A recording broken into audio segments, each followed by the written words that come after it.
मुझे पता है आप क्या सोच रहे हो। यही कि वो औरत वापस हमारी लाइफ में आ गई है, जैसे पापा को छीन के ले गई थी, वैसे ही मुझे छीन के ले जाएगी आपसे। यही सोच रहे हो ना आप?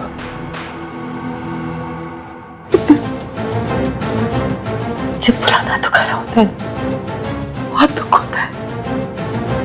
तुम उससे वादा कर, वो कुछ भी कहे, कोई भी कहानी सुनाए तो उसका यकीन मत करना। मैं पहले ही अपना घर टूटते हुए देख चुकी हूँ।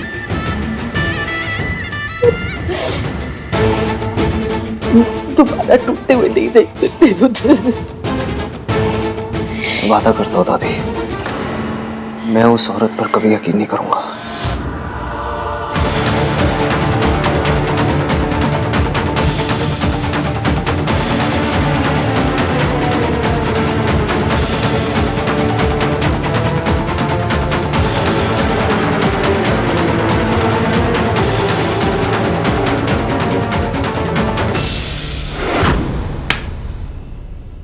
समझती क्या है वो औरत अपने आप को? जब मर्जी चाहे मुझे छोड़ के चली जाएगी, जब मर्जी चाहे वापस आ जाएगी। शायद उन्हें यह लग रहा होगा कि मैं सब कुछ भूल गया हूं, लेकिन कुछ नहीं भूला हूं मैं। ना दर्द भरा है, ना जख्म भरे है, कुछ नहीं भूला मैं। मम्मी कसम, आपको ऐसे देख के आपसे ज्यादा दर्द मुझे होता है। पर जिस दिन सच सामने आएगा, उस दिन मुझसे ज्यादा खुशी आपको होगी। मुझे तो इस पूरी बात का लॉजिक ही समझ में नहीं आ रहा है कि वो इतने दिनों बाद वापस लौट के क्यों आई है, और लौटी भी तो माँ बनकर नहीं, क्लाइंट बनकर। किसी भी बात का सेंस नहीं बन रहा है। You know guys what I think, उनके जाने की भी एक मिस्ट्री थी और आने की भी एक मिस्ट्री है। कार्तिक, तू इतना होशियार क्यों है? मत सोचना ज्यादा सोचेगा तो तुझे पता चल जाएगा सच, और तुझे पता चल गया तो एवीएम को भी पता चल जाएगा, और एवीएम को सच पता चल गया तो मम्मी। आई डोंट केयर वो वापस क्यों आई है, कोई फर्क नहीं पड़ता मुझे। उन्हें जहाँ जाना है वो जाए, लेकिन वो कभी मेरे दिल, मेरी जिंदगी, मेरे घर में नहीं आ सकती। वापस आई है ना, लेकिन वापस आने में ना 20 साल लगा दिए उन्होंने। 20 साल देरी कर दी। 20 सालों में मैं और सोनू बिना माँ बाप के जिए। 20 साल तक उन्हें हमारी फिक्र नहीं हुई। अब मुझे और सोनू को उनकी कोई जरूरत नहीं है।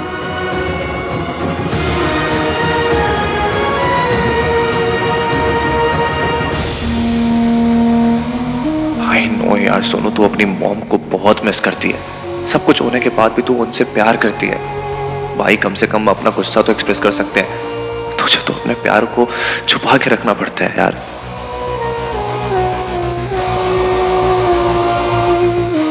भाई आई थिंक ऐसे नाराज होने के बजाय हमें उनसे जाके मिलना चाहिए। कोई बात नहीं करेगा उनसे।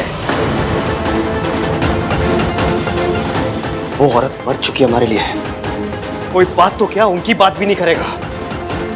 उस औरत की वजह से 20 सालों तक दादी रोते हुए आई है। तू क्या चाहता है? उस औरत की वजह से 20 सालों तक और रोए? उस औरत जैसी सेल्फिश गोल्ड डिगर, अपने आप को प्यार करने वाली मां से अच्छा ना अनाथ होना बेटर है।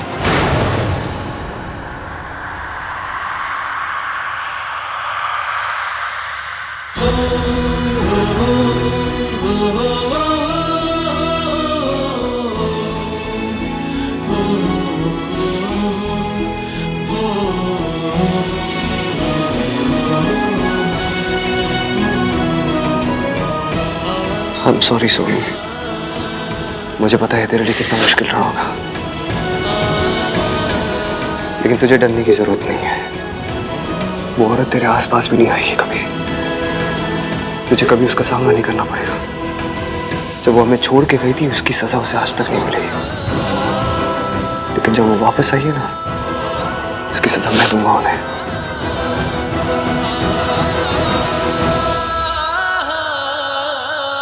फरहान, वो आपकी इश्की,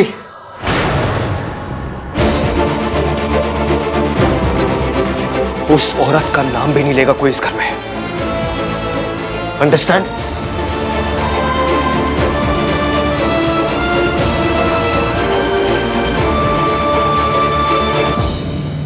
आहान कितने गुस्से में था। काश उसे सब सच पता होता। जिस हालत में भाभी थी ना, उस हालत में कोई भी औरत क्या कर लेती। गलती सावित्री भाभी की नहीं थी। भाई साहब इतनी बेरहमी से पेश आते थे कि भाभी को सब छोड़ के जाना ही पड़ा। गलती तो आहान और सोनू की भी नहीं थी, लेकिन कीमत उन्हें भी चुकानी पड़ी ना।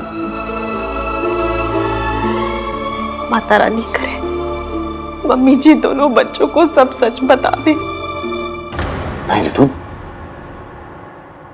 इसके बारे में बोलना तो दूर की बात है, सोचना भी मत। तुम अच्छी तरह से जानती हो कि माँ वीर भैया से कितना प्यार करती थी। हाँ तो क्या हुआ, हर माँ अपने बच्चों से प्यार करती है। सावित्री भाभी भी सोनू और आहान से बहुत प्यार करती है। लेकिन दोनों बच्चे उनसे नफरत करते हैं, उनका नाम तक नहीं सुनना चाहते। क्या ये सही है? ये सब मुझे ठीक नहीं लगता। देखो रितु, मम्मी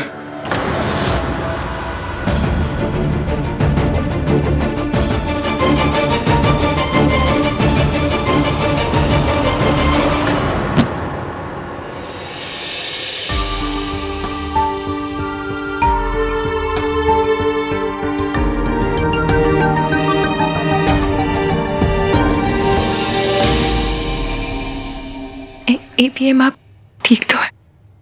एक्सक्यूज मी।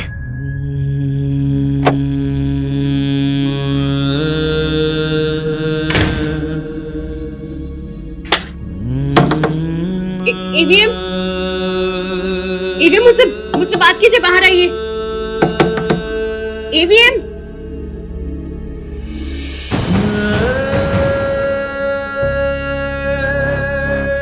आपको दर्द देने के लिए सॉरी, पर सच और दर्द का बड़ा पुराना साथ है एवीएम। सच आता है तो दर्द भी उसकी अटैची पकड़ के साथ चला आता है। बस थोड़े दिन और, उसके बाद सिर्फ सच होगा, पर तब तक के लिए सॉरी। तेरी माँ तुझसे प्यार नहीं करती, वो सिर्फ दौलत से प्यार करती है। बेटा, तेरी माँ ने तेरे बाप की जान ली है और तुम दोनों को किसी और आदमी के लिए छोड़ दिया है।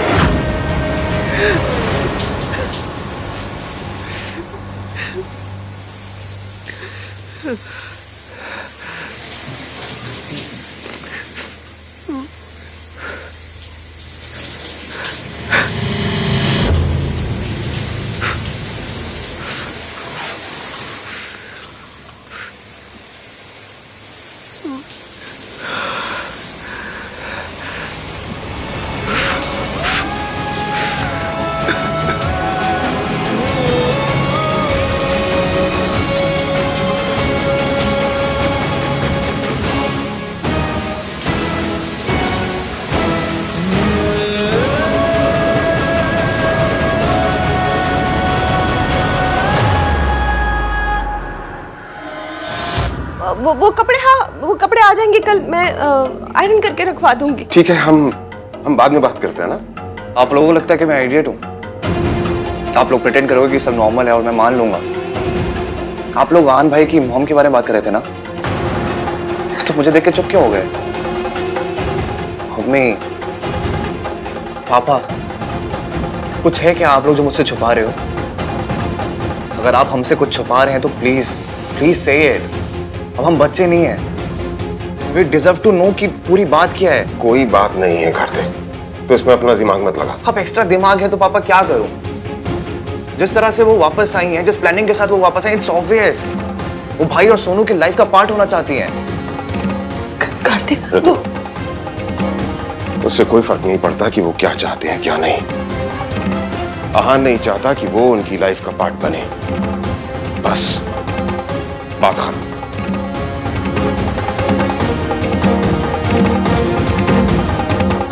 ऋतु, खाना लगा दो।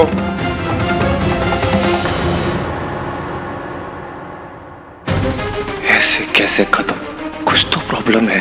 बार बार ऐसा क्यों लग रहा है कि बड़े हमसे कुछ छुपा रहे हैं? इश्क बेटा, मुझे नहीं पता कि हम जो कर रहे हैं वो सही है या गलत। मैंने जाने अनजाने में मेरे बच्चे को बहुत दर्द दिया है और अब फिर उन्हें तकलीफ दे रही हूँ। कैसे है वो दोनों? बहुत दुखी है, पर आंटी जी ये तो होना ही था। आपको और उन्हें एक होना है तो इस दर्द से तो गुजरना ही पड़ेगा। सब मेरी वजह से हो रहा है। आहान को कितनी तकलीफ हो रही है, उसका दिल फिर से टूट गया मेरी वजह से। आंटी जी आपको पता है, एक बार बचपन में ना मुझे फ्रैक्चर हो गया था, तो डॉक्टर अंकल ने कहा था कि हड्डी जब टूट के जुड़ती है ना तो पहले से ज्यादा मजबूत होती है। मेरा लाइफ का एक्सपीरियंस है कि दिल के साथ भी ना सेम टू सेम सीन होता है। जब टूट के जुड़ता है तो पहले से ज्यादा स्ट्रांग हो जाता है। आप देखना, आपके और एवीएम के साथ भी ना सेम टू सेम होगा। दोनों के दिल टूटे हैं, फिर अब जब जोड़ेंगे ना तो पहले से इतने ज्यादा पक्के होके जोड़ेंगे कि मैं क्या बताऊं। इतने पक्के कि दादी अपनी फुल ट्राई भी मारेंगे ना तो भी आपको तोड़ नहीं पाएंगी। भगवान करे ऐसा ही हो। मम्मी जी बहुत खतरनाक है, वो पलट के वार जरूर करेंगी। अपना ख्याल रखना।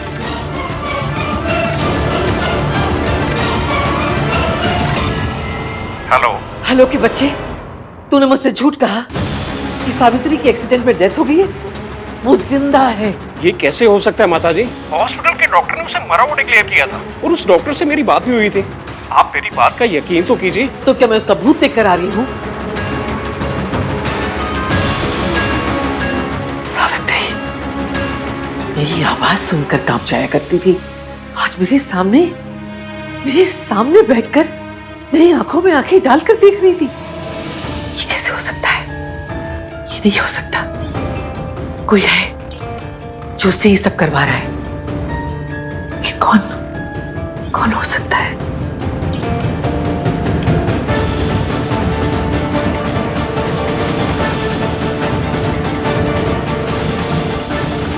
हेलो।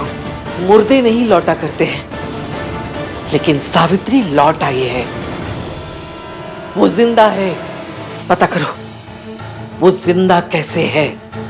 सावित्री रईस होने का ड्रामा कर रही है या उससे ये ड्रामा कोई करवा रहा है? कौन है? क्योंकि सावित्री तो कठपुतली है। पता करो इस कठपुतली की डोर किसके हाथ में है। मुझे चाहे जमीन आसमान एक करना पड़े करूंगी, लेकिन सावित्री तुझे इस घर में वापस नहीं आने दूंगी। एक बार तूने मेरे घर को तबाह किया है, अब दोबारा तबाही का मौका नहीं दूंगी तुझे।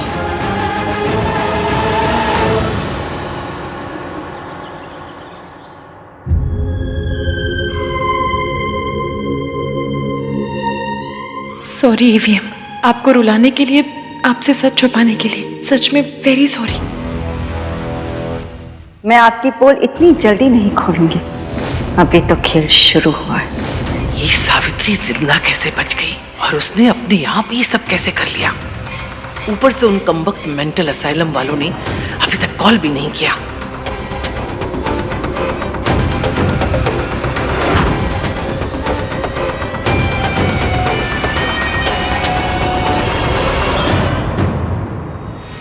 लगता है सब लोग अपने ही कमरे में हैं। अभी तक नाश्ते के लिए कोई तैयार नहीं हुआ है। मैं एक काम करती हूँ, जल्दी से मेंटल असाइलम जाती हूँ और पता करती हूँ उन लोगों ने सावित्री के बारे में क्या पता किया है। तुम सब बुस्तंडों ने सारी रात खराब कर दी, एक औरत की खबर तक नहीं ला सके। मैं पूछती हूँ सावित्री जिंदा कैसे बची? सारा प्लान मैंने बनाया था, सब कुछ समझाया था एक एक करके। तुम्हें तो उंगली पकड़ के चलना था बस। तुम कमबख्तों से वो भी नहीं हुआ। उस रात रिसोर्ट से तुमने ही किडनैप किया था ना सावित्री को? उसे बेहोश किया था, बांधा था, मारने ले जा रहे थे, फिर भी वो एक्सीडेंट में कैसे बच गई? जवाब दो।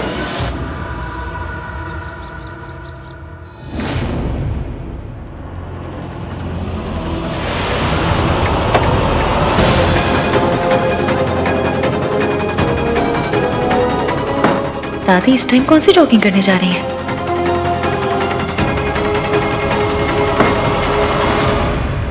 आपने जो जो कहा था वही किया हमने मैडम जी। उसको मारने के लिए जा रहे थे कि एक्सीडेंट हो गया। उस एक्सीडेंट में हम भी जख्मी हो चुके थे। जब हम हॉस्पिटल पहुंचे वो डॉक्टर ने बोला वो मर गई। या तो डॉक्टर ने तुमसे झूठ बोला या तुमने मुझसे झूठ बोला, क्योंकि सावित्री मरी नहीं, वो अब तक मेरी छाती पर मुंह डालने के लिए जिंदा है।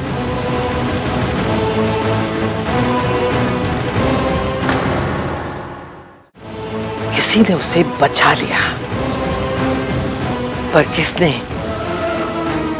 मेरा ऐसा कौन सा नया दुश्मन पैदा हो गया? उन्होंने मेरा एक्सीडेंट करवाया था। कौन? मेरी सास। मतलब सावित्री आंटी सही कह रही थी, जिस दिन मैंने उन्हें बचाया उन्हें दादी ने किडनैप करवाया था, और अगर एक्सीडेंट नहीं होता तो दादी सावित्री आंटी का मर्डर करती थी। मैंने अच्छी दादियां देखी हैं, बुरी दादियां देखी हैं, पर ये गैंगस्टर दादी पहली बार देख रही हूँ। मतलब ये तो अलग ही लेवल की विलन है। अपनी बहू अपने पोते पोती के साथ ऐसे कौन करता है?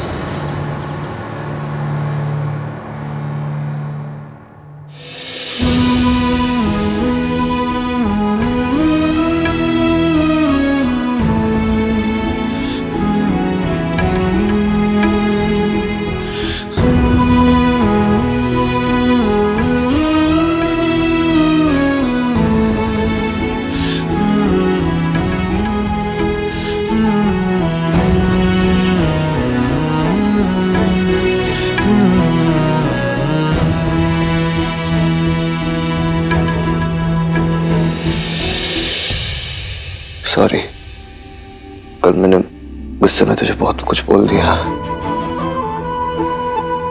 भूल गया कि तेरे लिए भी कितना मुश्किल रहा होगा। लेकिन मैं बिल्कुल ठीक हूँ भैया, आई एम फाइन। भाई आप टेंशन मत लो, सलाह आंटी के साथ रहती है ये। उनके साथ रहना मतलब कि बालू के साथ केव शेयर करना।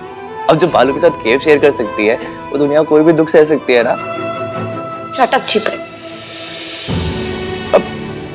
ऐसा है गाइस कि जो भी है जैसा भी है तीनों मिलकर देख लेंगे ना। और अब तो हमारे साथ रिस्की इश्की भाभी भी है। हाँ, और जहाँ भाभी होती ना वहाँ कोई साथ नहीं रह सकता। और पता है अगर हमारे घर पंकज जी भी आ जाए ना तो वो भी उदास नहीं रह पाएंगे। छी, तूने कितना गंदा जोक मारा। भाई स्माइल किया ना। वैसे इश्की है क्या? सुबह से दिखी भी नहीं। शायद से नीचे होगी, है ना? दादी की सेवा कर रही होगी। कल रात मैंने अपनी फ्रस्ट्रेशन उस पर भी निकाल दी। एक बार जाके सॉरी बोल देता हूँ। चल, भाई भाभी को सॉरी बोलने वाले। अच्छा, तो हम क्यों जाएं? भैया सॉरी बोल रहे हैं ना। ऐसे मोमेंट्स को एम्बैरेसिंग बनाना छोटे भाई बहनों को कर्तव्य होता है। सोनू, चले? नहीं नहीं बेटा, ऐसे कैसे हो सकता है? सास और बहू में झगड़े होते हैं, दुश्मनी होती है, लेकिन कोई भी सास इस तरह खून खराबे पे नहीं उतर सकती। और आंटी जी चाहे कैसी भी हो, अपनी फैमिली से बहुत प्यार करती है वो। नहीं, मम्मी जी अपनी फैमिली से नहीं, सिर्फ खुद से प्यार करती हैं। अपनी झूठी शान से प्यार करती हैं और वो उसके लिए कुछ भी कर सकती हैं। जब वो मुझे इतने सालों तक मेंटल असाइलम में रख सकती हैं तो उनके लिए मेरी जान लेना कौन सी बड़ी बात है। और दादी आज तक अकेले खेल खेलती आई है, और आज पहली बार किसी ने सामने से चाल चली है। इसलिए दादी के ब्रेक फेल हो गए, नींदें उड़ गई, बौखला गई है, उनकी रोडों पे मेट्रो चल गई है, कमजोर पड़ गई है। बस यही सोच रही है कि सावित्री आंटी बच कैसे गई। इस बार भी उन्हें मुझ पर ही शक हुआ होगा। अहान के पापा का दोस्त होते हुए भी मैंने कई बार सावित्री को उसकी मार से बचाया था।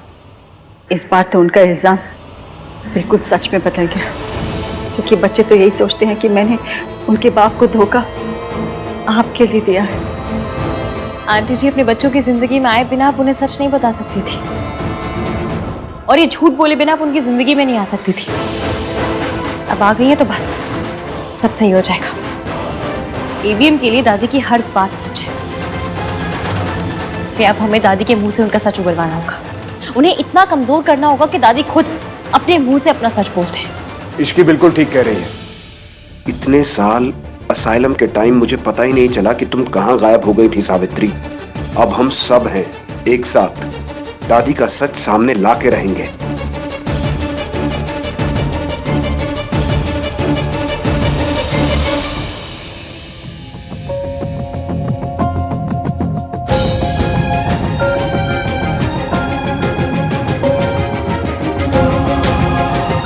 गुड मॉर्निंग दादी।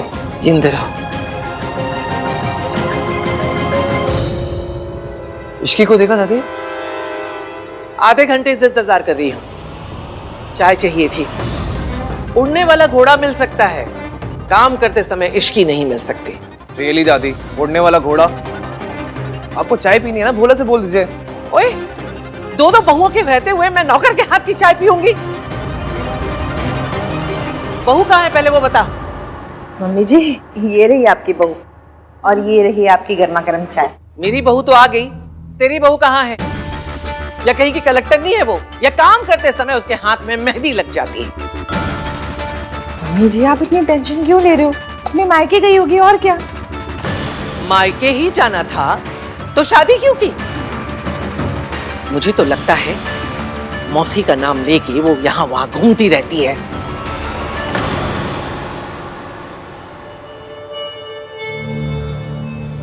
कहा हो इश्की, मैंने कहा था मुझे बताए बिना मत जाया करो।